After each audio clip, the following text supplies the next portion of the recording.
So who's really on SNAP? Food stamps. SNAP stands for Supplemental Nutrition Assistance Program. Well, whatever you're thinking, you might be wrong. 42 million Americans could lose their grocery money on this Friday.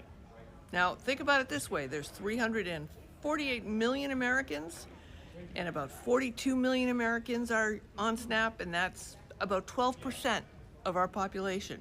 About 1 in 8 Americans use SNAP benefits. Let's take a look at who they are.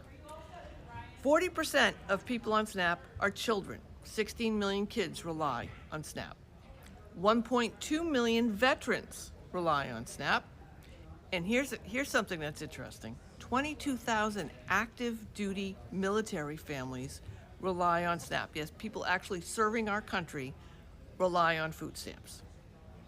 1.5 million college students are on SNAP, and 8 million seniors rely on SNAP to help them make ends meet.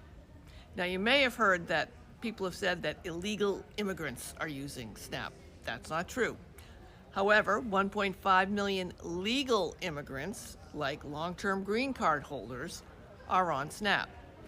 Rules were changed in July, so people who are refugees or asylum seekers, they can't access SNAP anymore. And here's the kicker. About a third of SNAP households have someone who is working a job. They just aren't making enough money to make ends meet. How much do they get? Well, the average SNAP benefit is $188 a month. That means they have $6 a day for groceries. So this isn't getting cut because there's no money. There's a $6 billion emergency fund the government could use, but the Trump administration and the Republicans are against it. So when this hits on Friday, 42 million people, 1 in 8 Americans, children, veterans, seniors, active military families, will lose a safety net. And for some, it could be a lifeline. Food banks have already said they can't handle what's going to happen. In fact, no one can. Oh, you might be wondering, how much of our federal budget goes to SNAP? Well, it's only about 1.5% of the entire budget. That means $288 a year Americans pay to support people who need SNAP. So, do you know someone who is on SNAP? Are you on SNAP? Can you share your story?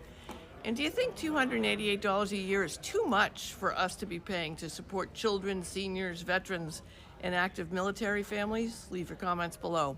And follow me. I'm Sue O'Connell. I'm a commentator, and you can watch me on NBC10Boston.com and YouTube.com/NBC10Boston.